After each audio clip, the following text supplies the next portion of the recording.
Just went to cook some tea here tonight, and we've had this really gross plastic bag that had been wrapped around and a little bit of copper wire securing it over this little nub coming out of the drain.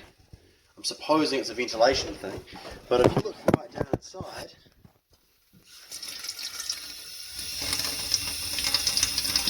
so you can see why they must have done it. It must have overflowed at some point, but still pretty gross. And that's just been capped off completely. Oh yeah, they'll be for, along with that, for the dishwasher, I'd say. That was over in this spot at some point. But yeah, if anyone knows what that little nub might really be for, let me know. Otherwise, I kind of just want to seal it off. Give it a clean and seal it off, but yeah, all good. Yeah, we kind of just need the space for the pots and pans, so my solution for the moment is, if just in case if it does drip, it'll go into this wee bucket here. Good old cookie time. So quick job in the afternoon. Gonna measure up a bit of ply to replace that. But I just wanted to make sure that that cable there was not going to be live, because when I was up in the ceiling space, I saw it go to a J-box. So I've pulled this switch off, and this is why we don't like rubber. See how there's no insulation on those cables whatsoever? It's been completely stripped off and come away. Yeah, that's what happens to rubber over time. And the worst part is that this flush box in the back here is also made of metal. So if they touch that, bang. So one of the main reasons why we're going to be replacing that very, very, very soon. But unfortunately, that is on the same circuit as the bathroom, is the same circuit as this kitchen. So while I've got it off for now, I'm going to have to do something, otherwise we're not even going to have a light in this kitchen. That's why I want to get to it sooner rather than later, but with the sun and weather as nice as it is right now, there's no way I'm getting up in that roof space either, because it's going to be 50, 60 degrees Celsius up there. It's going to be freaking hot. So either wait till it's night time, or we'll do it first thing in the morning. But for now, that's alright. We'll just disconnect that and measure this up. So we got 565 by 620, but just so much rot and borer through that piece. And this barge board here, it's all just crumbling. This whole little bit's going to have to be redone at some stage. That's alright. Alright, we've got my dimensions, so I'll get rid of these little nails. And this wee piece here, this bit of trim. And I'll screw straight into that where I can. And then probably on the outside of this barge board through. And maybe just rest it on top of that for now. Or maybe screw through it. Yeah. It's just to stop the cats getting out for now, so they can go up and deal with some of the scurrying that we've heard around on the roof. Righto. So I found this little bit. It's super, super thin, but it's fully painted on one side. One dimension, 620 on the dot, so that's perfect. And just got to cut it the other way to get rid of this rotten bit here. And this will fit up there nicely, I imagine. After all, we're only looking at temporary measures here, so I'll trim this up. So, measured my mark, used the square. This little thing comes in the end of a brand new square. It's called a scribe, and it's basically just a sharp point. So I've measured in again, and it means that when I trace this along, it'll be able to scratch whatever surface I need scratched. Really handy. Now I'm probably just going to use a handsaw to do this, and I'm not going to be using the freezer as a workbench. But the other, probably better way to do it is if you've got a guide on your skill saw, you just line that up on the 0 degrees mark, have your guide, and run that along, and that'll be just fine as well. Who am I kidding? Whoops, forgot to trim out for that corner. Oh. Righto, was able to use that to trim it up a little bit. It's not perfect, but it's at least sitting there. I've got one screw in it at the moment, but otherwise it's sort of tucked in under this lip on this side. Still a massive hole, you probably can't even see that.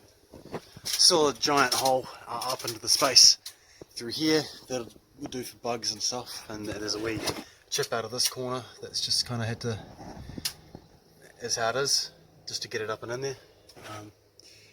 That's right. That's right. Temporary measure. I'll get a few more screws in that, and we'll hook the cats up. Okay, next job that's a little bit similar.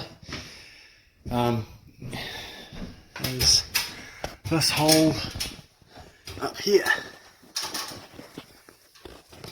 So this is just a massive hole in that layer of concrete.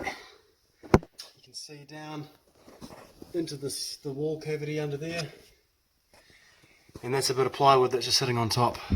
That's supposedly covering it at the moment, but I'm not happy enough for that.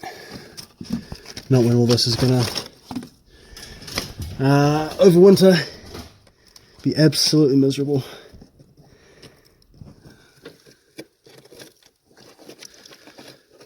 Just look at that.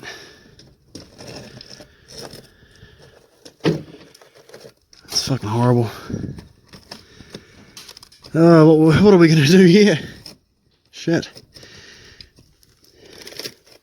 Well, I'll tell you what I'll do. I'll rip this bit of timber off here, because that's pretty useless anyway. Oh, they did have another layer of butano underneath. I'll cut out another bit of ply that's the same as the width between these two joists, bearers. I'm still not sure what you call them in a situation like this. That must have gone down through the wall. Yeah, attach it to this stuff, and down there, and then throw a whole bunch of expanding foam on top of that from above, and hopefully that'll just make it so that oh, there's that side there too. Goes just a little bit further, doesn't it? I don't like that. That does not look very good. Okay. Well, we've got to do something. I could try and just seal up over top, but you kind of want it so that when I put the expanding foam in, it's not just going to go straight down. Give a catchment for it.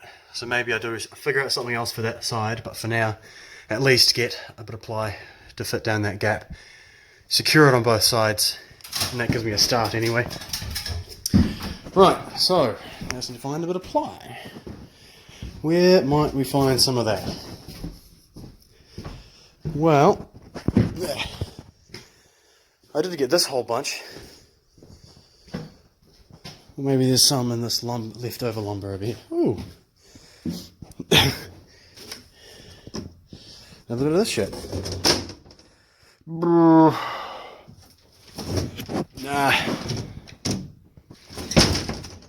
Nah, not keen. I'll find some. So, got my safety gear on. Gonna cut this out. They say measure twice, cut once, and it's just sort of struck me that I've marked on the line, so I actually want to cut the line itself. When you're dealing with millimeter precision, which not something I normally do, to be honest, that does become important. You've got to be able to, cut one side of the line on the line or the other side, and the thickness of your saw blade does actually sometimes matter. So in this case, where if I'm even just a little bit out, but then again, that wood for the joists is actually warped. Maybe it's not going to matter. Maybe I need to do it even just a little bit smaller, just to make it easier to fit it in there, seeing as it's not particularly important that it's a perfect fit, but the closer it is, the better, because the less foam we'll be using up and the less place for water to get through, which is the whole point. So, yeah. Righto, we got Emma to hold it from above, and I've got some screws on this side, got some screws down that side with this all-purpose ladder, extended up and down, so that's all good. So we're going to go and see up above what it's actually like. So it does cover a bunch of it. Still all these cracks here though that will leak at least. We can silicon them. That crack there, might have to stuff with something maybe. It is technically on the outside, that colour down there's the outside wall. So that's okay I suppose, but that corner there's another story. Gonna have to figure something out for that. Oh, it's cracked right along this edge here, which I think will be just on the outside of the wall. Goes back to all the way back under there. At least with this stuff spread back across it, it's not too bad. Maybe if I just get some glue or something, hold this bit down, it'll last for now, but at least along this edge, that's not good enough. That's just not good enough. I suppose I could lift this whole piece of concrete off here, if it's not doing anything. Yeah, why not?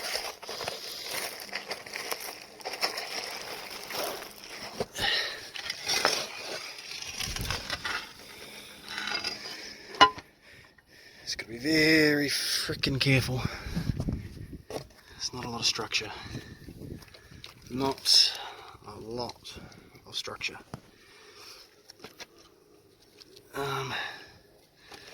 Right. Well, we'll have a think about this and come back to you in a minute. So, just got a little bit more plywood and we're screwing it down so that it doesn't run away. And looking under there, I was pretty tempted to, at this crack, lift this whole bit of concrete up because it's got a crack there as well, and it's really only the timber framing along the very edge that's holding it together. So if you look under here, I don't know if you can see, but there's not really a lot of wood holding all this together. It'll mess with the downpipe though if I took that off, and it just expose a lot more. So under the condition that we are getting this roof done as soon as we can, after COVID-19 lockdown, then it'll be okay for now. We shouldn't have anyone visiting, as they shouldn't. But, yep. So we've got this product here, and I've never used it before, but it sort of says to wet your surface before you do it. So I've got a jug of water here, and we're just gonna do it.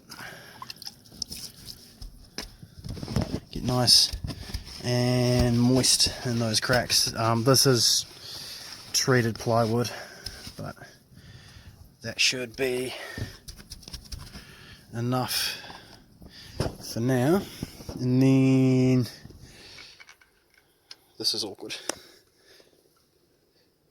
So that on.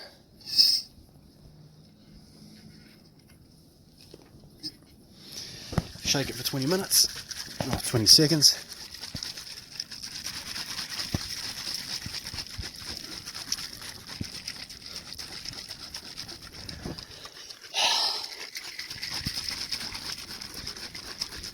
And something like that. And hold it upside down to extrude. So, let's see how this works.